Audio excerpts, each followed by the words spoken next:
and welcome to Just for Clicks. I am Michael Buckheister, and I am the king of the trolls. I am the king of the puns. I am back from being sick as a mofo. On today's show, we're going to talk about LeBron James. Is he back? Is he tanking in the play? Is he tanking to try to get a great pick? Is he going to make the playoffs? All that and much more right after this beautiful intro, y'all.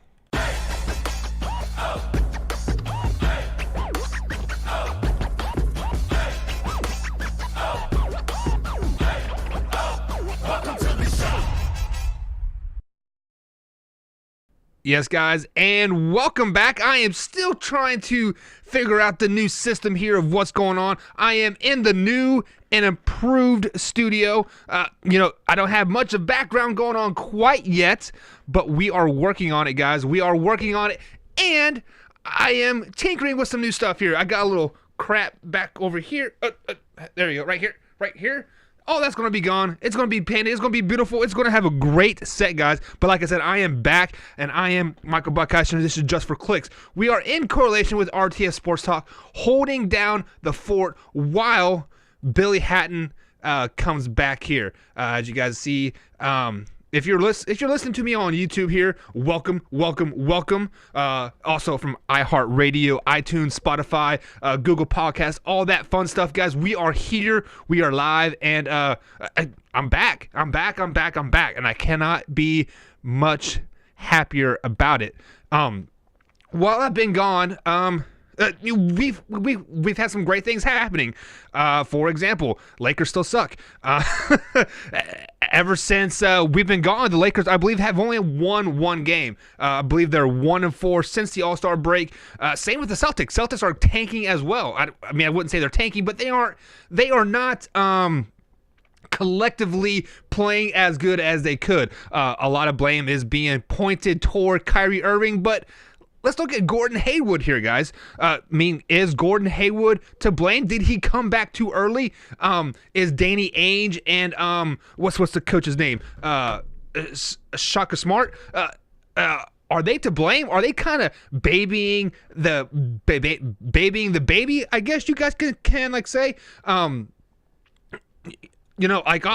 Obviously he suffered a very horrific injury. Last year with that broken ankle, and quite frankly, I don't know if he was ready to come back at the start of the season. I don't even think he should have been in the starting lineup to start the season. If you guys notice, since the All-Star break, they've been playing like dog poo. And is that a part of Kyrie's thing? Maybe. I did see some crazy stat where the Celtics are 6-0 without Kyrie, and now they are they are 8-1 now. So they're 8-1 with Kyrie and 0-6 with Kyrie in the lineup. Since a certain point, I can't remember exactly. I should have wrote it down, guys. This is Just for Clicks. This is raw and uncut, and I don't think Kyrie is to blame, guys. You can say whatever you want to say about him, like about how, he's looking for his next job. He's looking for New York. He's looking to team up with LeBron in LA. It doesn't matter. I mean, he is a professional. He should be able to do things. He should be able to do one thing or the other. And I don't know exactly what's going on in Cleveland or in Boston, but the Celtics are still they still got to be the at least a favorite to make it to the Eastern Conference Finals. Because don't get me wrong, the Bucks are playing very, very well, guys. I think the Bucks are going to do great things, just not this year. Pacers are doing good things since Oladipo has been injured. Myself, I thought they were dead in the water. I thought they were maybe going to try to cruise into a 7 or 8 seed, but guys, they're 4th, maybe 5th seed right now. They are doing great things there in Indianapolis. I actually went and saw them on Friday night when they played the Magic, and they are a very, very solid, very fun team to watch. Then you had the Raptors, of course. They did lose last night, but Leonard was sitting. Lowry did go off for 35 points. Then don't sleep on the Hornets, guys. The Hornets are still that 7 seed. I've been telling you guys all year, watch out for the Hornets.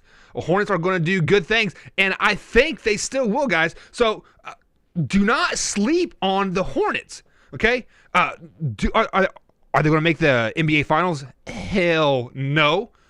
But they could make a second round. They could upset a 2 seed or a 3 seed, depending on who it is. If it's the Boston Celtics, they could definitely get there, and I have faith that they will. So are the Celtics done? No, they're not done because the East is weak. But they do have some pretty good teams there. They have, like I said, they have Milwaukee, Indiana, Pacers, Raptors, and of course the Celtics and Hornets. I can't remember, but pretty much after the 5 seed, they pretty much drop off. Don't get me wrong there. But yeah, guys, I don't know what's going on in Boston by any means, but don't ever count them out. But a team you can count out, I believe, is the Los Angeles Lakers, and that is the topic of today's podcast. Is LeBron James giving up on LA? Is he saying, you know what? Wipe my hands, guys. We're done. We're out of here. The fat lady has sung. Oh, you know what, guys? I don't know. I mean, you can say what you want to say about LeBron James, and if he's the GOAT, et cetera, et cetera, et cetera. I feel he is a very, very great basketball player, but it doesn't matter who the greatest is not of like all time. All that talk doesn't matter right now. What matters is he tanking for the rest of the season? The answer to that question is yes. LeBron James is tanking for the Los Angeles Lakers. Yes, they're currently sitting at a 10 seed, only a game and a half behind. But why would he want to go to the playoffs right now? Answer me that question. Why would LeBron James want to make it to the playoffs? I mean, the only thing that's going to happen is when he makes it into the playoffs is they play Golden State Warriors. First round loss, probably a sweep. They make it to a 7 seed, guys. Make it to a 7 seed. Who do they play then? The Rockets? Maybe Portland? I'm not really sure who's sitting in the number 2 seed right now. But it's probably another first round sweep. The only way they could possibly make a run in the playoffs is to get to a 7 or a 6 seed, playing Denver Nuggets in the third seed, or playing that Portland Trailblazer team in the 4 seed. That's the only way they have a chance, and they're not going to get there, guys. They're not going to get a 6 seed. They're not going to get a 7 seed. I'm sorry, a 5 or a 6 seed. If LeBron James plays his ass off for the rest of the year and puts his team on his back and says, come on, boys, we're going to the promised land. What is the promised land? The first round exit? There is no reason for him to put wear and tear on his 34-year-old body, however old he is right now. There's absolutely no reason for that whatsoever. And quite frankly, would you want to do it? Let's be serious here, guys. Would you want to sit there and waste away a possibly career-ending injury? I mean, he's guys. He has already shown that he is bound to get hurt this year. Would you want to risk I don't know, an Achilles heel like injury? No. Would you want to risk a torn ACL? No. Would you want to risk, I don't know, a shattered jawbone? No. So there's zero reason why he should play his heart out for the rest of the season. Give him about 80%. You know, be LeBron James, average 20 points, 10 boards a game, whatever. Do whatever you got to do to get, to make yourself solidified for the greatest player ever. I mean, I think that's the only reason why he's playing this right now, to be honest with you, to be 100% honest. He has no reason to play besides to pad the stats like a little bit. And let me tell you why the game is over for them right now. Oh, man, that's the worst sound in the world, because you know what? Play for a top pick. Play for Zion Williams. Play for PJ Washington. Play for RJ Barrett. Can the Lakers win with the lineup that they have? Can they win with Kuzma? No. Can they win with Ball? Hell no. Can they win with Michael Beasley on the bench? As much as I love Michael Beasley, I'm a Kansas State fan. Michael Beasley's my boy. He took us to the promised land. He beat KU. But he's a pothead. He's been, what, 6-7 teams now? I mean, I can think of off the top of my head, he's been to Miami twice. He's been to the Timberwolves. Obviously now LA, and he's bounced around to so many teams. He's probably been overseas at some point. But so LeBron James, do you, bro? Like, don't worry about what all these effers say. You know what?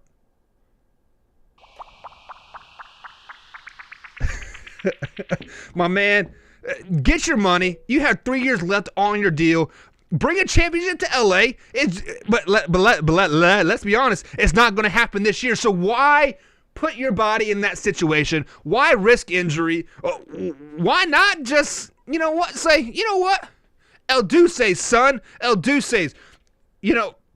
The Lakers have been they've been bringing up talks about bringing Carmelo Anthony to the LA, but I saw on SportsCenter before we started the show today, is that, Carmelo Anthony doesn't want to play if you are not a playoff contending team, and I don't blame him.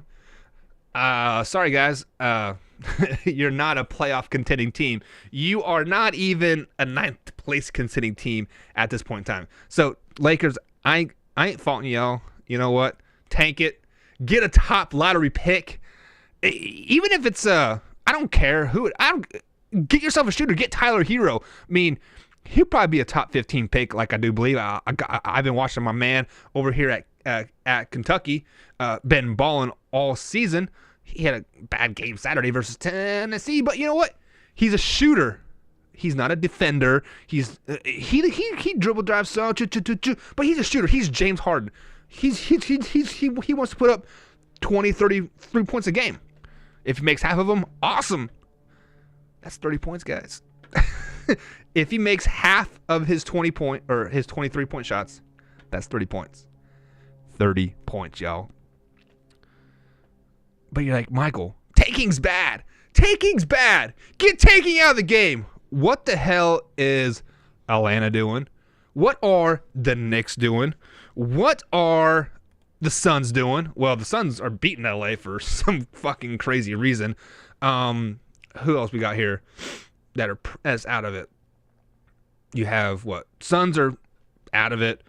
Atlanta's out of it. Chicago Bulls are out of it. Pelicans are out of it. You guys have no reason to win any more basketball games. Tank the rest of the year. Get all the G League players in there. Let your superstars sit, guys. Let them sit. Let Trae Young sit. Let what's the guy's name? Fucking Levine. Let him sit. Let Booker sit. Booker sit for the Suns. Let all those guys players. LeBron James, you sit too. You aren't must-see TV right now, my man. Sit down. Enjoy the rest of this freaking winter that we're having. If you guys see, I got my beanie on. It's a little chilly outside. I thought spring was here, but it said, Buck Nasty. You ain't going nowhere. We ain't going nowhere.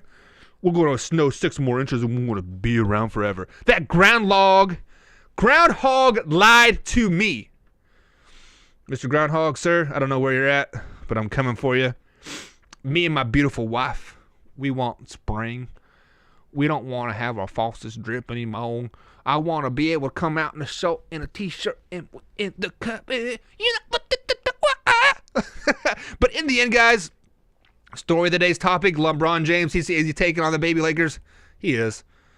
Sorry, not sorry. LeBron James, I ain't fault you, my man. Quite frankly, I dig what you're doing. You keep doing you, boy. But, guys, this is Michael Buckheister. This is just for clicks. I'm still kind of tinkering with the new layout a little bit. Let me know how you guys like it. Yeah, I know this is all kind of plain right now, but it is what it is. I'm gonna make it my own. I'm gonna put a little K-State flag over here, maybe UK flag over here, maybe some Chiefs stuff in the background. Oh, I got my Cowboys beanie. So let me pledge my allegiance for you guys that are thinking, Michael, I thought you were a Chiefs fan. I am a Chiefs fan, but I'm also a Cowboys fan, okay? So when I was raised, the Cowboys were the shit. So I wanted to be like my uncle, and I'm like, you know what? I'm going to get myself I want to become a Cowboys fan. Why not? You know, they're doing well. It's 92, 93, 94, 95, 96. You know, we won 3 Super Bowls. Let me root for the Cowboys because my uncle likes the Cowboys. I want to be like my uncle. So the Cowboys became my team. I got a nice jacket. I got the hoodies, got the shorts, you know, all the good stuff. But then I'm like, you know what?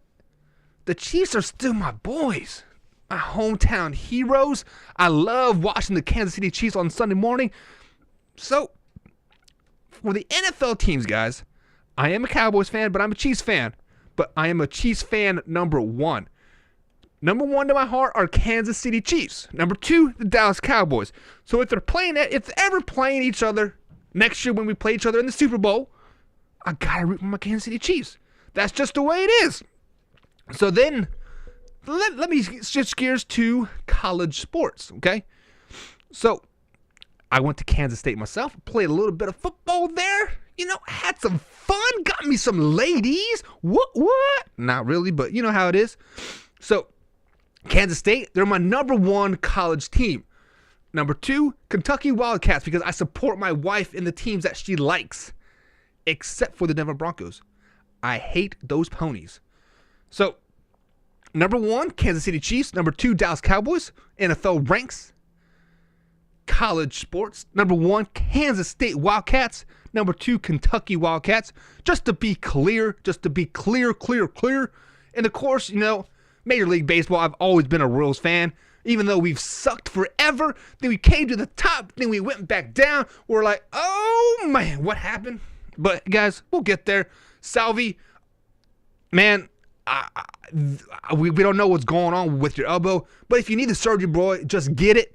You know, we're not going to win this year, man. Like, unless some miracle happens, you know, like everybody gets injured on every other team, and you know they're playing with minor league players just like we are. But you know that's not going to happen. So Salvi, get your arm fixed. Major League Baseball, my teams are the Kansas City Royals. Soccer, Sporting KC. I be Sporting KC. I be Sporting KC. Because, you know, I don't know much about soccer, guys. But Sporting KC, Kansas City, they're my boys.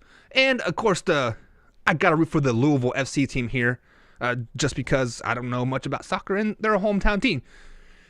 Now let's get over to the basketball team. NBA, guys, I am not a avid NBA basketball fan by any means, but I have slowly started to narrow down my team. If you guys remember on RTF Sports Talk, or even just for clicks, I've been saying the Knicks aren't my team, the Pelicans aren't my team. I don't like the Celtics. I've always been a LeBron James fan, so I've kind of jumped from team to team because I enjoy LeBron James. He's a great player. He's a yada yada yada. But you know, living in Indiana, I'm going to have to say the Pacers are my team. I want to be able to root for a hometown team and not have any allegiance anywhere else. I will still always be a LeBron James fan. So don't get that twisted one way or the other. But Indiana Pacers, you guys are now my NBA team. Just for clicks, Michael Buckeister at MBuck41 on the Twitter machine. Indiana Pacers, you guys got my heart. Don't break it. Don't break my heart. My achy, breaky heart. Guys, we are just having fun here on the Just for Clicks set. But let's switch gears. We've talked about the association of how crappy the Celtics are. We talked about Lakers tanking. So let's move over to the NFL Combine, the most overrated sports event ever. The only reason why, you're like, what? What? All right, let me find that sound effects for you guys.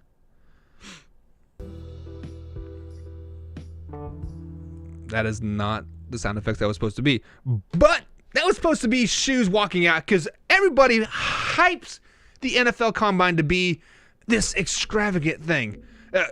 It is supposed to be the best thing to walk the planet. It's supposed to be better than the Pro Bowl. It is. Pro Bowl sucks. It's supposed to be better than the NBA All-Star Game. I like the skills challenge, like the 3-point competition and the basketball drink, all that. But that's besides the point. It's supposed to be better than the All-Star Game for the Major League Baseball. I still like the Major League Baseball game because they're actually playing for something. They're playing for home field advantage, which is pretty cool. But the NFL Combine is the most overrated sports spectacle this side of the Mississippi. Let me tell you why. I don't care how many bench presses this guy can do. I don't care how high he can jump. I don't care how crisp his routes are. I don't care if the quarterback can make a 45-yard touch pass without a pass rush or a offensive line in front of him. I don't care about that. The only thing we tune into, guys, is the 40-yard dash. Let's be honest. The NFL channel has been covering the NFL Combine since they've been there since Tuesday. Non-stop coverage all the way until Sunday afternoon. People are like, "Oh, this is awesome. This is crap, guys." I don't care about the interviews. I don't care if a guy knows how to tie his shoes or not. The only thing I want to know from the Combine is how fast a dude is. How fast can a 365-pound man run a 40-yard dash? If you guys saw it, that defensive lineman from Mississippi State ran a 4.4, 4.5, something faster than like 3 or 4 NFL tailbacks. So 360 pounds is moving, y'all. But that's the only thing that matters. Maybe the L drill and the 5-10-5s, because defensive and offensive like alignment, they need to learn how to we need to see how their hips move and like how fast they move on the interior, like all that good stuff. So bench press doesn't matter. Your what's that test called? It's not the Wilks score or the Wilks test. I don't know. I think it's the Wilks test. I don't care what your IQ is. I care what your football IQ is. I care if you can read a cover 2 defense with a high safety and a Mac backer coming in your face. I care about that, but I don't care about if you know what. In this situation, what would you do? You are popping popcorn, and you don't hear popcorn pop anymore, and there's 5 seconds left on the microwave. What do you do? Do you stop it, or do you let it burn? I don't care. I don't care if they have common sense. I don't care what they do off the field, to be honest with you. I just care about their football IQ. I care about how fast a guy can run 40 yards, and I care how fast a guy can run a 5-10-5 and the drill. All that other crap at the NBA or at the NFL Combine, total crap. Think what you want to think. That's just the way it is. It is the most overrated sports spectacle that this side of the Mississippi. I would rather spend 6 hours in the freezing cold fixing my frozen pipe underneath my house than watch the NFL Combine. Let SportsCenter watch. Let ESPN watch it. I'll get the highlights. I'll get on the Twitter machine at mbuck41, guys, at me. Hashtag just for clicks. Hashtag RTS Sports Talk. Hashtag mornings with Mike. Speaking of that, give a huge shout out for the Can't Get Right couple, guys. They are a beautiful podcast, a part of the RTF Productions team. They give relationship advice, couples tips. They're a good group of people. Michael Spencer, he's the husband. Very, very good guy, guys. They upload every Monday, Wednesday, and Friday. They are on the iHeart Radio. So just search for that. Search for the Can't Get Right couple. Very, very good people. But back to my rant. I don't care about the NFL Combine. It's trash. Trash. If you don't believe me, watch it. Are you watching 12 hours of NFL Combine coverage? No, you're not. You have it playing in the background a tad bit. You have it, kind of passively aggressive. Oh, cool. Oh, that guy did 31 reps on the 225 bench press. Cool. That guy did 19. Cool. Bench press strength doesn't correlate to the football field. You could be the strongest MFer and have no athletic ability. I.e., Christian Guzman. If you guys don't follow him on YouTube, he's a YouTube fitness influencer type of guy. He just did the 225 challenge. Zero lick of athletic ability. He did 23 reps. Cool. It doesn't matter. I can do like 8. It doesn't matter. My wife can do 17. It doesn't matter. It doesn't correlate to the NFL field. Yes, it might help you press off a 300-pound lineman, but I only got to do that once. I don't got to do it 25 straight times. Boom, boom, boom, boom, boom, boom. Oh, no rep. You bounce off your chest. It doesn't matter. The only thing that matters in the NFL combine, 40-yard dash, 5-10-5, L drill. Anything else? Trash. Oh, you can do a 45-yard touch pass? Trash. I get more out of pro days. So, for example, Daniel, what's his face from Duke? He's having a pro day next week. We will see more from him in the pro day than we do at the combine. Kyler Murray, film doesn't lie. I don't care if he measured 5'10 or 6'10. Film doesn't lie. Like they said, numbers never lie. You guys remember that show back in the early 2000s, maybe late 90s? Numbers never lie. Film doesn't lie. Film doesn't tell me, I don't care how tall you are. I don't care that your hands measured 10.5 inches, that you wear an XL glove. I don't care that you weighed 37.5 or 237.5 pounds. Round that bitch up to 38. It doesn't matter. Only thing that matters is the 40-yard dash, the L drill, and the 5-10-5. This is Just for Clicks. Michael Buckcaster with correlation to RTS Sports Talk. We out. Catch you guys tomorrow. Like us on YouTube. Subscribe. Like that bitch. iHeartRadio, Spotify, iTunes, wherever you guys are listening to us. I appreciate it. Much love, and we out.